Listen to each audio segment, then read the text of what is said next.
Hi, this is Tasheena. And this is Jonathan. And this is Abandoned Ship, a podcast where we are taking you through Deep Space Nine. Yes, and today we have Season 1, Episode 17, The Forsaken. What do you think? That was good. All right, see you guys next week. No, actually, I thought this was surprisingly good. Yeah. For being not one of the episodes that everyone talks about in Season 1 as being a good episode. You know, everyone always talks about, well, you gotta watch the pilot and you gotta watch Duet. Everybody knows about this. Mm-hmm. This one was surprisingly good. Especially in the middle of all this other attempts. Yes. It would have been rough if we had another one Yeah. last week. This one also ties into something we were talking about with the last episode with what they tend to do with their technobabble plots. Mm-hmm. So it did a little bit better. Yes. I could actually kind of follow along this time. And it related Yes, it did. to the B plot and All the plots actually Yep. came together. like it's one cohesive. The title has to do with both. Mm-hmm. It's a cohesive episode. So nice when we have those. Before we get into the episode, I do want to talk about Lwaxana Troi. Mm-hmm. She guest stars in like a few episodes of TNG, right? Mm-hmm. So one of my first memories of TNG, probably other than the episode where they all turn into kids. Yep. I'm guessing this is probably also a late series episode 2, was when her Lwaxana's visiting and Deanna Troi remembers her older sister who drowned when she was like a baby, like she was really young. Yep. And as a child, seeing an episode where a child dies and them processing this, I can never hate Lwaxana. Like, that episode is just imprinted on my mind. And I have a hard time going back to it. Like, I haven't watched it in a very long time because it really gets to me. And so every time people bring her up, it just seems like it's very negative, making fun of her, like she's the butt of the joke. Not a fan of that. And this not. And maybe it's because this early memory I have where her loss was so great and she's so sympathetic in the episode. It was really, yeah, I just can't hate her. And honestly, in this episode, she was great. Oh, yeah. I loved her. And I really think they did a great job with her character. So, I just want to get that away because I know a lot of people in the Trekkie universe. Is that really what a lot of people think? Because actually I realize I don't know. I don't have a... True, maybe it's not. Maybe it's just what I've come upon. True, yeah. Because I feel like... I'd actually be curious, like, what is, like, the general opinion? And I think a part of it is because, if I remember right, like, Picard was so put off by her advances that I think sometimes the fans are also put off by her. Right. But here, I like how they incorporated her aggressiveness. It really worked in this episode. And I like that it wasn't just she became a joke. I love how Cisco even was like, yeah, girl, go get your man. Mm-hmm. So I think it was just handled better. Yeah. So I don't know. Yeah, maybe it's been a while since I've watched the TNG episodes that are in it. True. Maybe I should revisit and see, like, and maybe it's just at the time that's like the perception I have, especially since it felt like other people. Oh, sure. I mean, had negative perception. It wouldn't be surprising. Yes. Considering most, especially online Trek fans, are all like of the it doesn't get good until the war attitude. So she is about the furthest thing from that kind of a sensibility. And then, you know, she's not, you know, and then the TNG episodes that everyone talks about being the best, you know, it's best of both worlds. It's, you know, in her light, it's all this stuff. And she's the furthest from those things too. So she doesn't seem to encapsulate the things that on the internet anyway, you typically see associated with like a best of list. Mm-hmm. So yeah, that I wouldn't be surprised. And definitely in TNG, I mean, she's definitely there to serve she's the annoying mother. Yeah. I think especially in TNG, now it might have gotten a little better as it went on. Like I said, the late season episode with her daughter passing seemed like it was more of an empathetic look at her character. So maybe the later episodes were also a little better. I just know in the 90s, we had this view of older, horny women. Mm-hmm. Oh, Like, yeah. they were almost like clowns. Like, they're a joke. Right. And so it doesn't surprise me if a lot of people viewed her that way in the 90s. Now, maybe it's different. I don't know. And they kind of start that way in this episode where they introduce her A little bit, in that way, in the way you know her, and then they sort of put a twist on it, which is nice. All right, well, let's get All to right. So, yeah, we have our cold opening. We are in Quarks. Got another Bashir open. And we got another poor Bashir episode, because pretty much the whole episode he is surrounded by assholes. I think if these episodes don't start with Bashir, they start with Quark. Or both. I don't know Yeah. if there's any episodes that start with one of them. I mean, they're great beginnings. They're a Yeah. great place to start. So, yes, tell us who all these assholes are, Jonathan. These are, I guess, Federation ambassadors. Which I'm confused as to what that means. Ambassador is usually someone who, are they ambassadors from their worlds? That's what it to the Federation? seems like. Because I think They didn't say, oh, this is the Bolian ambassador. These are the Federation ambassadors. true. Ambassadors to Bajor? Are they who are they parlaying with? I wonder if like every species just has an ambassador and then like a pile of them just go out to do different things. But more to the point, don't ambassadors have to be like good at their jobs? Don't they have to be don't you want an ambassador as someone who is like Oh, honey. They're not. Because how do I describe this? at least in our government, they are considered cushy jobs. And usually they are favors. Yeah. So But the I don't. Federation is above that kind of corruption. I know, but Shouldn't ambassadors be like diplomats? That's what I'm. That's yes, the word I'm trying to like. you would Shouldn't they think they be would be diplomatic? diplomats. But these guys are all. I would never send these people to talk to anyone I know. I'm like, ever. ooh. Like, Troy is the best out of this bunch. Now the Vulcan guy is just very Vulcan, but the other two are woof. Yeah. Anyway, so they're here, I guess, to tour the station. I guess. Yeah, it was vague what their. I'm not sure what mission their. was. Yeah. What are they trying to get out of this? Are they trying to do a recommendation, an evaluation? Would ambassadors be the best people to do that? Are they here to talk to the Bajorans? Yeah. So unclear. The point is though, they're here to. Is this the C plot? I guess so. Yeah. Yeah, they're like a Ambassadors is C plot. Yeah. which makes sense. Yeah. All right. But it is Bashir's job to make sure they're taken care of.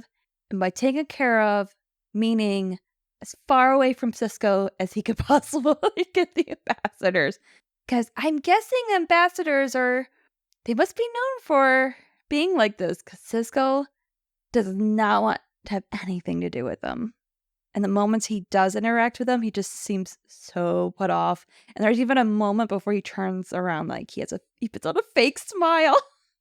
Yeah, I've got to placate those VIPs.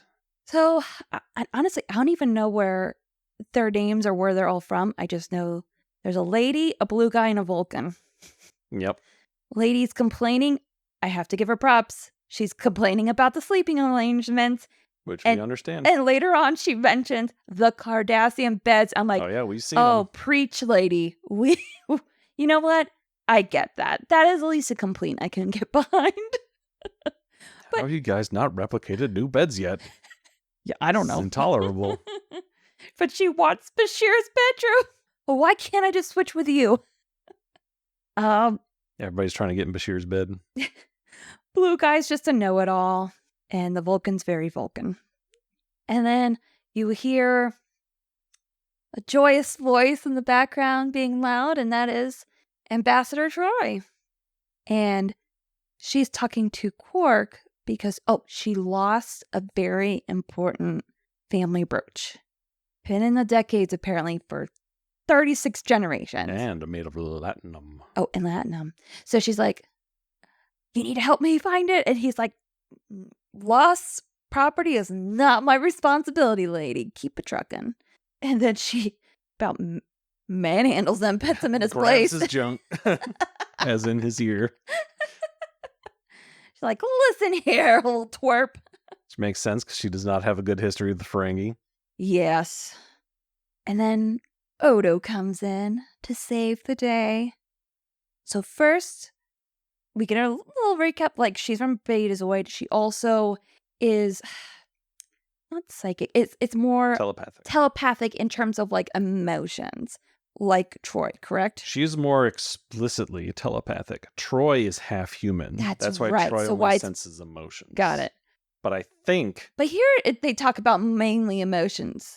I am 99% sure that she is a straight telepath. Okay.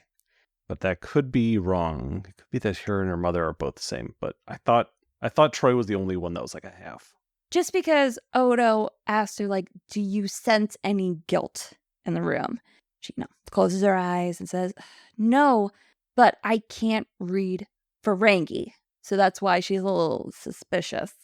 And then Odo just looks around the room and one guy just oozes suspicion and runs for the door.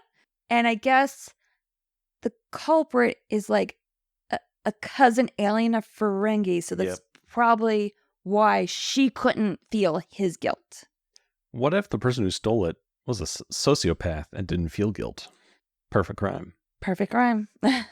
Though this guy just, you didn't even have to read his feelings to see how guilty he was. Yeah, Odo it was pretty bad. Points him out, tackles him, finds all this stuff he stole, including the brooch. And Luxana is taken with him. Oh, she is smitten. Smitten. Got eyes. Credits. And we're in ops. I'll let you explain what's going on with Miles and the computer and all that. You're probably more equipped to handle that side of the story. Basically, he's just fighting with the computer, trying to do some repairs or something. And he's just complaining. And he's always... And they do this a lot. He always had these fights with the computer because he wants to do something, but it won't do it, either because of Starfleet regulations or because of Cardassian limitations. This is all this stuff. Cardassian computer. Yeah. And he does some, there's some personifying of the computer, it's doesn't want to cooperate. This is my arch enemy. This is me. Yep. I always say the computer hates me. It's also interesting, you get all these glimpses into what they think a advanced computer system would look like. Mm-hmm. It's almost like an AI, but also not really. It's always interesting to see this sort of 90s view into advanced technology here and how you interact with the computer and all this stuff. It's definitely interesting and not too far off, especially with the AI. So does that mean when he's just sitting here asking it to do things, is he just a literal prompt engineer? No, you just got to ask it to do it the right way, and then it'll repair that conduit. He doesn't actually do anything. He just yells at the computer to do it. It is sometimes, they'll be doing more pressing buttons or messing stuff with their hands, but sometimes I guess when narratively they do a lot of just asking the computer to do things. I'm like, well, does that take a whole lot of skill to just say, computer, can you fix this? Thank you. My job is done. O'Brien, the prompt engineer. It reminds me of Galaxy Quest. And she was like, this is my one job and I'm going to do it. Yeah. It's stupid, but I'm going to do it. We get our first introduction to a Bajoran character who will come back. Oh, she does? Yes, but as a different actress. That's why I didn't recognize her at first, but this is our first introduction to this Bajoran engineer who works with O'Brien. That's funny. What's her face? I didn't catch her name either. I felt bad. All these Anara. People. Anara? Okay. Anara, yes. Yeah, she's just pretty much helping out Miles throughout the episode. kind of when he needs to talk to somebody about what's going on. She's his work wife. They're a work couple. Ew. Do you have anyone do that in your office when you worked in an office? I've Like heard that work phrase husbands, before. work- Yes, yeah. yes. Yeah. I hate it. I do too. At this point, our ambassadors arrive in Ops. And this is where Cisco puts on the fake smile. Like I said, the lady ambassador complains about the beds. They at one point they see the wormhole open up, and the blue guy, unimpressed. I thought it'd be more. Me. And then Dax is doing something. She's like, "Oh, I'm having a hard time with this." And the Vulcan's like, "Oh, I see your officer over there. She's not as experienced as me, so I'll go over and help her." And Bashir's like, dude, she has like 300 years of experience. Slow your roll." So nice Bashir checking the mansplaining that was about to happen. Yeah, so wormhole opens, this little probe comes out, and it's like all tech. There's no people on it. It's just all tons of very dense computer circuitry. So they decide to do the smartest thing you can do when faced with an alien piece of advanced technology. You just download all of it into your computer system. Nothing bad will happen there. That went by so quick, I didn't even catch what they were doing, that they were downloading files. I was like, huh? But there is some talk of this being a potential first contact, and the blue guy's upset that they're getting the what is his name? He's a Bolian. Bolian. The Bolian's upset that they're getting ushered out, because he has a interest in first contact, and Cisco's like, well, you could see it later, like 400 hours. I don't know. Just get out of here. Schedule a briefing for 0400. So I guess they do 4 a.m. briefings. Yeah. It's crazy. Man, their internal clocks must be so messed up on that station. So yeah, Cisco shoo-shoos out the ambassadors. And here we go to Odo's office, where Troy starts her flirt campaign. The word subtle's not in Troy's book. No. And she has so many great lines here. She does mention him as being the thin beige line. Yes. I loved that. But she's been asking about him, getting some information, and she is really hot for these shape-shifting abilities, especially. Is Odo your first or last name? Yes. Yes. Like, she said, you have the script, but she said something along the lines, the reason why she likes him being a shapeshifter is she usually has to do the shaping and molding to men, but she doesn't have to do that with Odo. Finally, I've met a man who knows how to do it himself. And he's very uncomfortable. He's like, is that the comm? I gotta go to ops. See like, ya. the internal panic is just so evident. So he runs for his life.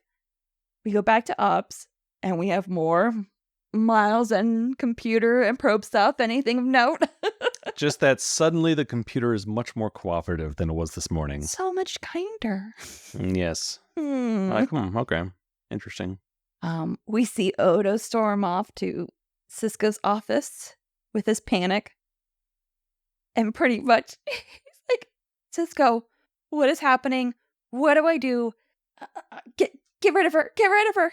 Because he's probably had ladies who are interested. This is the first time anybody has been like this overt, this aggressive in their hunt for him. And Cisco lights up when he says this. I thought it was so cute. He's just like, a little romance. And from Odo's perspective, I like that he's not put off by her. He's put off because he's never experienced anything like this before. Yes. And you could tell the discomfort and the panic arises in him. And he's like, I don't have time for this. He's like, I don't have time. Because, and he's mentioned this before, where humanoids, he feels like, spends too much time on romance and procreation and all that. He doesn't see the need for it. He doesn't understand why people change and like invest so much into romance. And he goes, and I don't need to procreate. So, and I don't want romance and I don't have the time for this. Can you help me? Can you can you get Ambassador Troy away from me? And Cisco's like, no, you're a big boy. You can handle this. And I was like, yes, but this is also I don't want to cause a kerfuffle by hurting the feelings of an ambassador. Cisco, well, you're just gonna have to be delicate. Which, He's like, I don't handle delicate well. Not Odo's strongest stream. And so Odo leaves. Yeah, basically this is your problem. Yeah, which, I mean, he's gonna be around humanoids. He's got to figure out how to handle these different situations. He's right. He's a big boy. Gotta do it. So, in a huff, he goes back to the promenade, and there's Troy. She's booked them a hollow suite at Quark's. I like it. Well, first when he sees her, he immediately turns around to try to go back in the elevator, but the door closes. Damn it. And the idea that she says, I've reserved a suite with us with that Quark person. And he's like, you told Quark you're going into a hollow suite with me? Of course. He just goes, good Lord.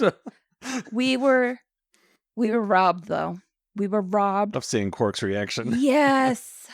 Yeah, that's true. After the beginning, we don't see him again. And it feels like it would have probably distracted from, I guess, the focus on him and Loxana and not making it another Odo and Quark thing. But I'm still sad we didn't see just a scene with him Quark razzing Odo. For episodes to come. I don't know if they ever mentioned this.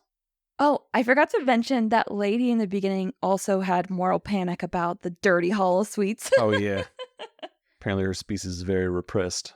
Yes. But it's interesting because I feel like that's lingering the air when they have this conversation. Like, oh, those dirty hollow suites. She's like, and Troy's like, no, I just want to go on a picnic. Well, Quark is preparing the picnic basket. Again, maybe that's more of the good Lord in reaction. We get the scene? I want him like gleefully putting this picnic basket together, just thinking in his mind all the ways he's going to tease Odo about this. Odo freaks out, tries to ditch her by throwing himself into the elevator, but it's not going to be that easy. She falls in the elevator. I always wanted to see an upper pylon. And then Odo panics while they're in the elevator, and he starts really laying on thick, like, how we are different. And she's unfazed. I didn't write down his examples, but I know he like goes into like, oh, he talks about like, I don't eat because of the picnic. Yeah. He's like, I don't eat. I don't have an esophagus. This isn't a real mouth. This isn't a real mouth. I, every 16 hours, turn into a puddle. A liquid. And she goes, I can swim. I love Loxana so much. Okay. I'm telling you, honey, if anything happens to you, this is my future. So you have to stay. Oh boy. Oh, we also get a view first time from inside the turbo lift looking out, and apparently these do not have any kind of doors that close once it goes up, and it's just whizzing by. Terrifying. Exposed. Makes sense with the ops, like how you see it. It makes sense with the shape. I just figured maybe once it goes up, like a sheath goes over it, right? Some kind of invisible force field. But no. Just hope you don't pass out and hit the wall because you're going to turn into a meat crayon. I guess it won't affect Odo, but. So, as soon as she says that line, the elevator shuts down. I feel like with how fast they were going, they would have been splattered into the ceiling. Yeah, did it slow down at all or just abruptly stop? Anyway, but yeah. So yeah. And then, of course, Odo's like calling to Ops, help. Ops, they try to transfer them out, and it looks like Troy and Odo are stuck there because the lift's not working, the transfer's not working. Like, everything starts falling apart, in essence. Yep, can't beam him out. And they give some kind of technobabble thing about why Odo can't just shapeshift out of there. Yeah, basically there's But he's like, I wouldn't leave her. raw current running through the sides of the turbolift, so he'd get electrocuted. Even if that wasn't the case, he wouldn't have left her. But I could see when he got desperate towards the end, he probably would have left. Right. And that's probably why they added sure that. And yes, why they added other option. Correct. I'll go get help. And so Odo's like, so we'll just stand here quietly till they fix it. Luxon's like, I can't do that. She is a nervous talker. Definitely some ADHD here. And, even though this is completely the opposite of what Odo wants, I think it's kind that he actually sits down with her and allows her to just talk. Because he would definitely prefer silence. But he realizes that her nerves, like, she just can't. She just literally, physically cannot be quiet for hours. And they are in there for hours. Yes. Yeah, I forget. I don't know if they ever say, but I don't know how long it was altogether. I know at one point they were in there for like 4 hours. And that was before he was getting like melty. Yep. Which, nobody had to go to the bathroom? I couldn't. I'd be like Dwight. Maybe Betazoids are like Mocklins in the Orville, and they just pee once a year. All right, so head over to Sisko's office. Well, they did. Well, first, before we leave the turbolift, they Well, what else happens in the turbolift? just when she's going on her big long rant, talking through like the episode on TNG when they were captured by the Ferengi, and it's on the transcript is one giant paragraph, and he's just staring off to the side. And so she's like, "What are you looking at?" Like, "Oh, nothing. I was just wondering how many volts are in that exposed circuit." Go on. Oh, poor Odo. Now we head to Sisko's office. Yes. Where Bashir just cannot take these ambassadors anymore. As he looks like he's on the verge of a meltdown. Which, fair. Sisko reveals... Actually, there's a couple things in this conversation. It's like, well, first, Sisko reveals that he had to do this kind of grunt work, in essence, like this. Oh, yeah. Junior officers are always on bitch duty. Yes. And Curzon took great pleasure in giving him these shit roles. Which, again, oh, man, Curzon. Just add it in the bucket of problematic Curzon. And then he mentions that he stopped getting those assignments when he punched a diplomat out. Or guest. A guest, yeah. Yeah, I'm not... Yeah, at first I thought they were talking about specifically ambassadors, Federation officials. I'm like, whoa. And so does it say just guests not on there? him hitting it. Yeah, it just says, okay. Because they're just talking about VIP guests as a concept. Got it.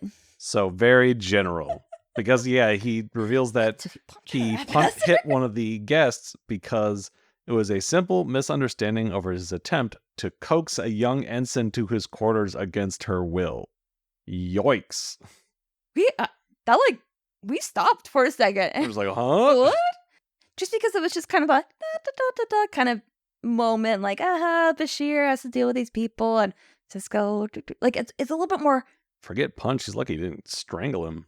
Lighthearted jauntiness to it. It's just like, oh yeah, this VIP guest tried to assault an ensign.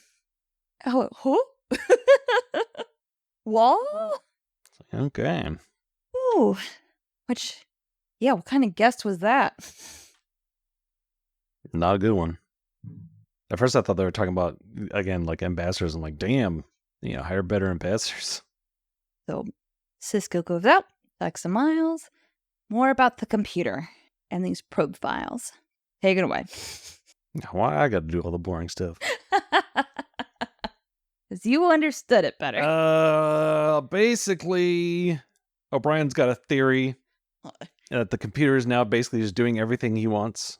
and every time he tries to leave, it makes up an emergency to bring him back. Like, and he's trying to he gives it commands so it'll respond, and he talks to Cisco like, "Don't you hear it? It sounds different." And he's just like, okay, sure." O'Brien goes on his little rant about how all computers sound different. You can feel their personality. This one's different. It's not the same computer. What was it? He said the computer about in TNG, like a waltz. TNG a waltz. Uh-huh. I think Picard would be happy to hear. Yes, very sophisticated, my computer. Yeah, because it's not like everything. This was your favorite computer, wasn't it, O'Brien? That's why. That's a callback. There we go. I guess it really was. But basically, they compare at the end to like a child, like someone who doesn't want to be separated from what they think right now is like, well, it seems to be attached to me specifically. Yes, because or at least that's what we're noticing right now. It's not like everything is just falling apart altogether. It's just like one thing will, and Miles will do so, and then something else will fall apart. Yeah. So he is right that he seems to be the only rhyme or reason to why things are going awry. They believe it's something to do with these transfer files that they took from the probe to the computer, and that there might, like you said, some kind of childlike life form in essence. Yeah, here's where they start comparing it to some sort of technological life form, because it seems to be exhibiting those kind of signs, almost like someone left a baby at their doorstep, is what they say. But they don't know if it's actually like sentient or anything. It's just exhibiting some strange behavior. Mm-hmm. Kira at this point mentions in a side conversation to Cisco, Odo's going to be in trouble soon because he needs to regenerate, go into his liquid state. And they're like, let's try to get this working. Yep. So, well, what they come out of this meeting with is since they don't think it's working like a virus, it's not overwriting their stuff. It's just interacting with it. They think they can like transfer it back. Yeah, just put it back in the probe. Which, of course, is not how downloading or uploading digital data works. Okay, I was like, but, I don't know. I have much downloaded about it. Computers, I now have it. But that doesn't seem right.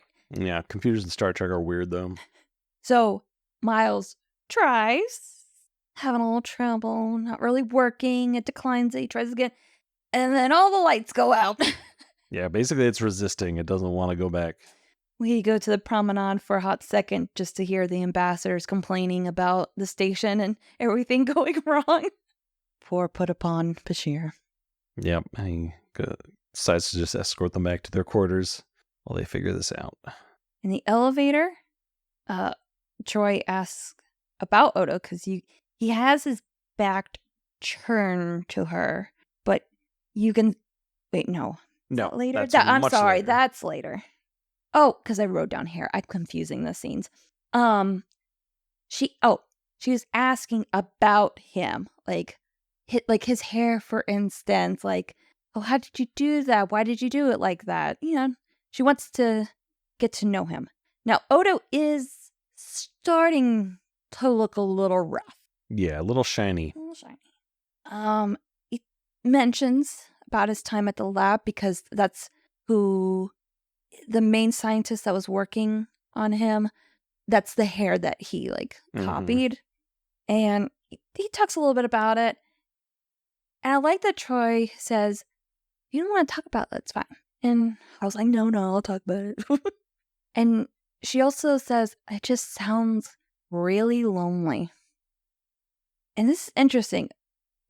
Is this when he was with the scientist or when he was starting to be more on his own? I'm not sure. But he mentions he became the life of the party.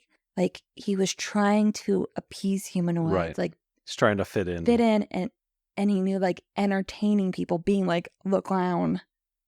You tend to have the easier time doing that, fitting in, when you can get people to laugh. Odo, be a chair. I'm a chair. Odo, be a razor cat. I'm a razor cat. Life of the party. I hate parties. That's a really sad. And Troy goes, line. Oh, you haven't been to one of my parties. And everybody would be there to entertain you. Yeah. This one like line that explains so much about Odo. Yes. How it really, like, you could almost draw this back to, why he doesn't like all this frivolousness, why he doesn't like all this, why he doesn't like, it's why he doesn't like parties. It's what he had to do has this such a bitter memory for him, and he doesn't want to be seen. That's why he's serious work, important things. He's authority, he's solving real problems. He doesn't want to be taken as frivolous again. It's really quite sad. Yeah. But yeah, no, she has a great response to that. She seems to really like she understands what he's saying. It's interesting. I was just reading a book called No Longer Human, and the character's like reflecting on his life. And as a child, he said human beings scared him. He didn't understand humans. He just couldn't relate to them. And he started clowning because it was the only way he could mask that he didn't understand. Like, he didn't feel human himself.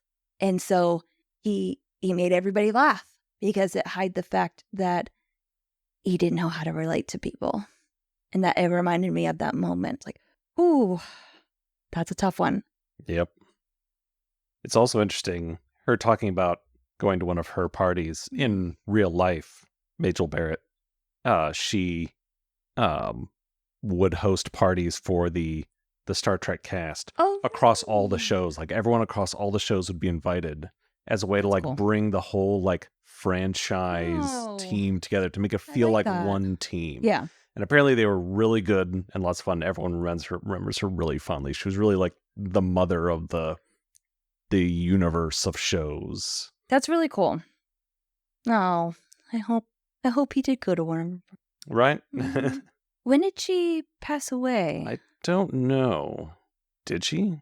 Must have been. I feel like it wasn't until 2008. Okay. Yeah. Back to Ops. But yeah, so they ended with how she's like, "Oh man, you're not looking well," and yes, he talks about how he's on hour 15 of 16, where he has to turn into a liquid. Yee. Can we go to Ops now? Oh boy. Okay. In essence, they are trying to distract the computer with requests while they take these. What are the rods that they're taking out? Is it isolinear rods? Is it to like shut it down? Like what is it doing? Yeah, they're like it's like transferring something. Okay. There's like, dude, I don't know. It's a classic Star Trek thing, right? You have either the chips or in Deep Space Nine case the rods, and you flip a bunch of them around, and that accomplishes some magic. I just didn't catch, like, I knew they were trying to distract the computer to do something. I just wasn't sure what they were doing. They were transferring it back. Oh, they were still trying to transfer the files. They tried to transfer it before, but it knew what they were doing and it stopped it. And now so they do all these requests like, give me analysis of all known wormhole activity, to translate all of the Bajoran text into this and create your own musical composition, like just giving it request after request that'll distract it while they like probably rip its guts out. Probably tried a little too hard because it figured it out and I got pissed and started blowing up shit. I do think this was like a good like way of. So this is the technobabble plot, right? Mm-hmm. And we've been talking about this a lot, about how some of these are just dreadfully dull. They hadn't quite figured it out yet, and about how to relate it to things and how to make it compelling beyond just because we say it is. Mm-hmm. I thought they did a pretty good job. Like, you have the comparison of like the entity to like a puppy, so that can anchor it. Yes. Its behavior is pretty consistent, right? They do things like this where they don't even have to really say what they're doing, but giving all these requests, and as they're extracting it, it's like the voice is getting like lower and slower and slower. So you get a good like intuitive sense of what's going on, even if you don't understand the technobabble, which I think is a better example of how to do it. Yes, because even though I didn't know what was going on, I still could understand what they were trying. They were distracting it, and they were doing something with the rod. So it's like, okay, I might not know exactly what's happening, but I understand enough. I know what they're doing. I know what they're doing right now. You're never sitting there going, what is this? What's happening? Like the last episode, I'm just like, huh? Okay, so yeah. Yes, and then something goes boom. Boom. fire in the habitat ring. And who's in the habitat ring? But Bashir and the ambassadors. Yeah, there's a big explosion and a fireball goes towards them. No. Classic corridor fireball there. They're in trouble. Oh, don't let Bashir die like this, is what I wrote. Like, oh no. Because it's not looking good because things aren't working. They are trapped in that hallway. Fire suppression isn't working. Mm-hmm. And as we see a little bit later, they can't just open up a door and get to them to suppress the fire.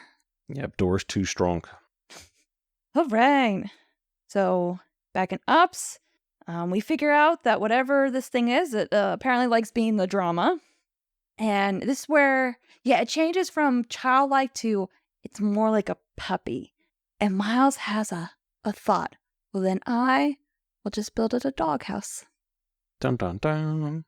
So in the elevator, this is a great scene. I love this thing.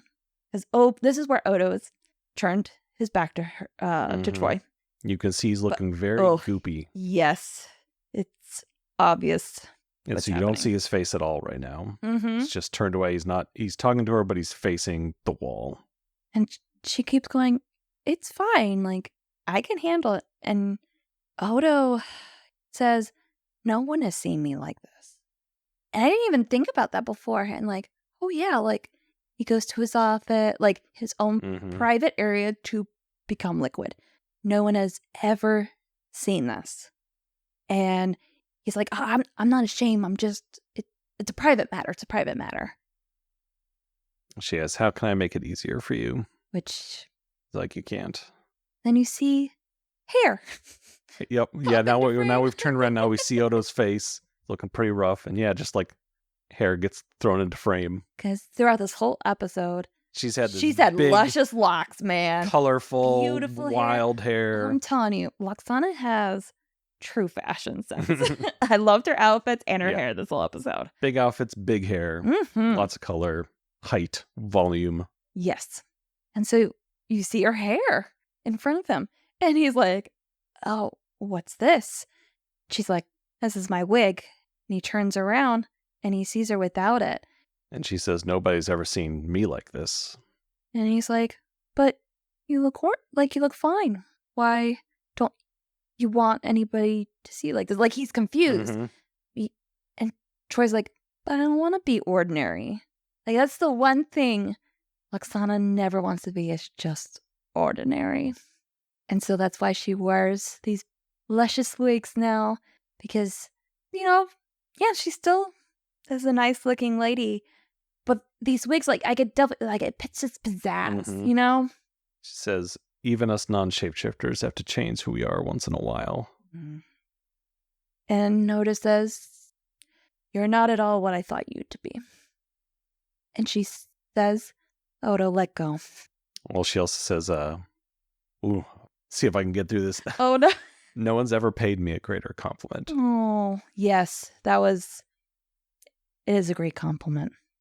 I was choking up bad during this scene. This hit me so hard. This was just from the second he was like faced away, like trying to like the staging hide. Was great.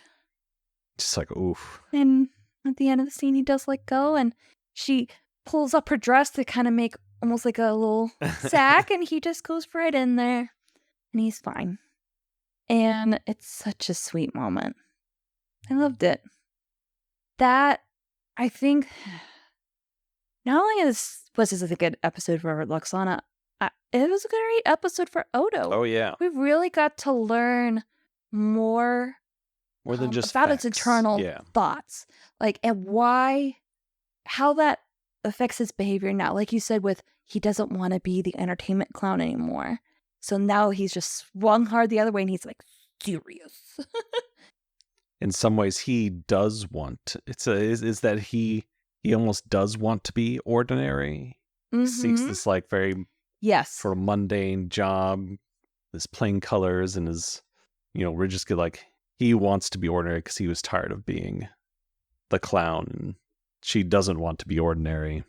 But for two people who started so different, like that's And that's really where the comedy came from. It wasn't making fun of her. Yeah, it's just It was the completely situation different. of Yeah, these they're two just people were total so different. Yeah. opposites. And yet could come to such a like deep understanding of each other. Yes. Like their differences allowed them to connect, which is really fascinating. Yeah, they just had a special moment where they got to see the real person on the other side for a second. I Right. think that doesn't happen a lot, especially with Odo. Odo is so guarded. And even though Loxana is flamboyant and life of the party big time, that doesn't mean you see the real her. Yes. She is putting on a form just like he is shifting into one. They are both, in a way, They're both wearing masks. Yeah. They're both wearing masks. He is still performing. And really. In that moment, they both realize that, and they see each other like we're both putting up fronts for people. Because Odo says he gives off the air he doesn't care what like humanoids think, but he does because he's trying his best to look like them, to make them feel more uncomfortable being around him. And he actually gets a bit insecure sometimes when he's like, some parts of him don't look 100% correct. He does still care how people feels. It's just he's now swung the other way, and he puts on the front that he doesn't care. Yep. So yeah, it's interesting. Two completely different people putting on different masks, see each other for who they really are, and just have a beautiful moment together.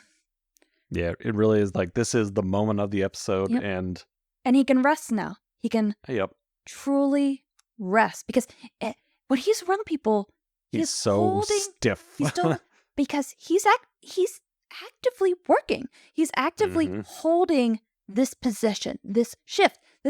He's constantly working. He's never at rest. Only when he becomes a liquid, I feel like, is when he's like not like in activity. You know, it's just full rest. And she is the only person who's actually witnessed him just be at rest. Yeah. I think this scene easily one of the like top 5 of this season. Yes. Like the episode overall, it's good. Like it's fine. But it's this scene that really upped it for me. And you're right. Like if we're looking at like just a scene, this is definitely top 5 of the season.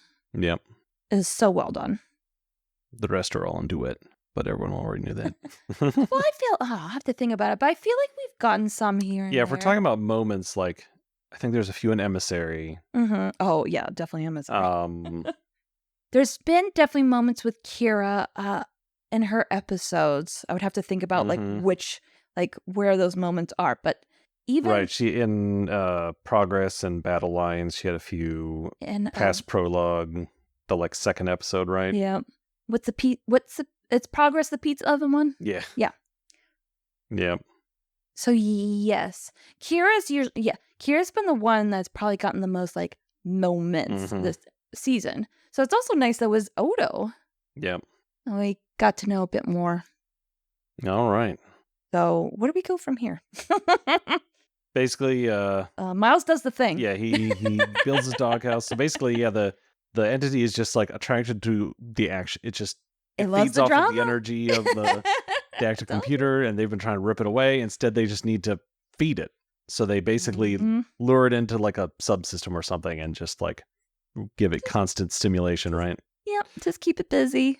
Keep it busy, and that allows it to get out of the computer, so it starts working. So they managed to get through to the corridor where Bashir was in, expecting to see a bunch of burnt out husks of former ambassadors. It's like, oh God. But thankfully, Bashir, boy is good under pressure. Like, especially being a doctor, I think that's important. So he went right into action, and he found, was it like one of those? Yeah, they went in Jeffrey's tube. He popped one of those open and shoved the ambassadors in, and he saved them. And as they're getting the ambassadors out one by one, They're all like, we love Bashir. He's so amazing. He saved us. Yep, they all love him now. Hooray for Bashir. He saved today. Hooray! And then Odo and Troy have a little goodbye. You know, they part ways, and it's just so different from the beginning. Like, it's just, Right. Odo's calm, she's calm. Just have a really nice goodbye. And she's like, next time, we'll have the picnic. Next time, I'll give you a lot more to appreciate. Oh, girl. And I'm sad because she doesn't come back, right? She does. She does? Yeah. When? I forgot this. I don't know if the next episode is that good. Or maybe that's why I forgot. Sometimes I forget things to save my own sanity.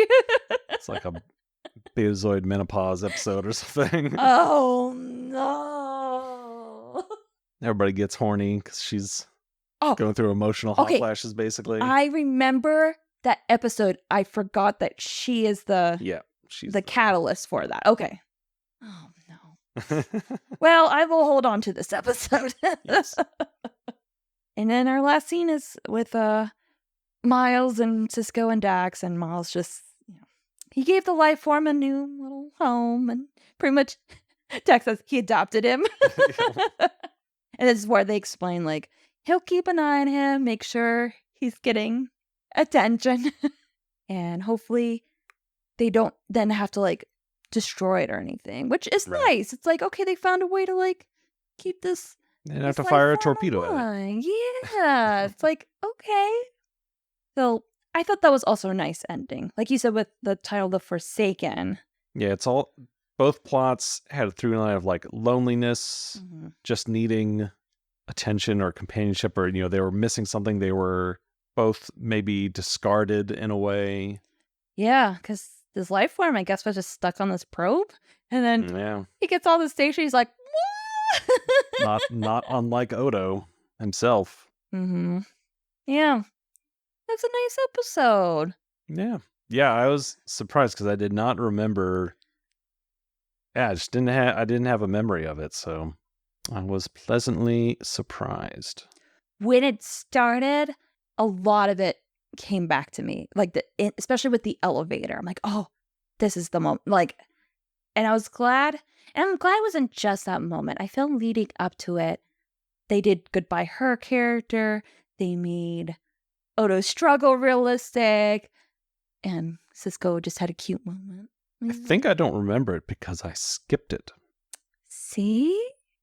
But see, I wouldn't describe it as like I don't like Loxana, but what I found, at least maybe it was the TNG episodes, I had this sense of like that she stresses me out. Because you don't like cringe. So yeah, and I'm thinking, because you know what? I think I skipped her second episode too. See, now I feel bad. But were you afraid you would just get like secondhand embarrassment? Right. I think I just remember just like she stresses me out. So I was just like, I'm just gonna skip it. I think that's fair because, like I said, in TNG, sometimes she was like that, and that's how they treated her. Or maybe I never gave her a shot. I don't know. But this is great. So clearly I was missing out. Yeah. I think that's why this run through is important and going through each episode. Because yes, a lot of them is not like crucial to the overarching plot. Just because something's not crucial to the plot or not like a 10 out of 10 episode doesn't mean it's bad or it doesn't have like really great moments. Yes. This one had a stellar moment in it. And I'm glad we didn't skip it. Yeah. If you want your maximum appreciation, you want to get your money's worth for this cast for really getting to the weeds of all their relationships and all their backstories, these are the episodes you got to watch. You can skip If Wishes Were Horses, but the rest of them are probably just watch like the first half of it. Not even, maybe just the first act. Oh, damn it! See, yeah, you're right. Even that one has some Dax and Bashir stuff that's kind of important. I mean, there's got to be one of these you could skip. That's if you love Bashir, storyteller. No, that's like the proto Miles O'Brien Bashir one. Battle Lines is too important. Vortex. Which one was Vortex? I've already forgotten it. The twins. That was the twins. See? Yes. We didn't remember when we started watching it, and we watched it. Now it's already gone. Vortex has got to be skippable. I don't remember there being anything. I mean, yeah, there's probably skippable episodes here. But I think it's good to at least watch everything once. See, I'm thinking about it because way back when, I made a spreadsheet. Oh, I remember this spreadsheet. Oh, yeah. Where I tried to, like, in my own way, of course, like, can I come up with a definitive list of the good DS9 episodes based on multiple sources of ratings? Yeah. And it was an experiment. It went okay, but I think it was helpful because we didn't have a ton of time before a convention we were going to. And I really wanted to watch DS9, but we just didn't have the time to watch the whole series. But mostly it worked for that purpose. Yes. But mostly what it taught us was you can't do it like this. You got to watch the whole thing. Especially with DS9. Yeah. Because I feel like, TNG, you probably do that. What I've always wanted to do, though, is go back and be able to mark episodes as, like, does it have some sort of does this contribute to the characters in some way? Yes. Here's all the plot episodes. Here are the character episodes. And then you watch all of those. And you skip the really bad episodes that have neither of those. Neither, yeah. And so I'm just sort of, as we're watching, I'm just sort of trying to think, like, okay, which are the ones that are those that have nothing? And some of them are hard because, like, they do a good job of putting it in almost all of them, yeah. Yes. Like episodes, I think it was just called Dax. Like, that wasn't a good episode. No, but it has characters. But it's important. It has a lot of background about her character. So it's one of those, it's probably important to watch once, but that's about it. I need to start marking these off as we watch them, or I'm going to forget. I know. I got to start writing notes. Well, Forsaken's for sure, and I'm pretty sure Vortex is useless, and I'm pretty sure The Passenger is useless. Sounds correct. Yeah. These weren't that good. Everything else, though, is Even Wishes Were Horses. Yeah. Just put a note. You just need to see the beginning. Skip to any scene with Bashir. And all right. You're fine. That's enough of that tangent. Any final thoughts? No, I think we covered it all. And I really enjoyed this episode. I'm glad I rewatched it. Yes. Well, next week, probably 2 weeks actually, we will be back with episode 18, Dramatis Persona. Our last episode before Duet. What is it? I think they get there's some possession. Okay. Some opportunities, some big ham acting. If I remember correctly. Love that. So we'll see. Is it a good episode? I don't think so. Might it be entertaining? We can only hope. Hopefully. We can only hope. Hopefully. All right. All right. See you then. All right. Bye. Bye.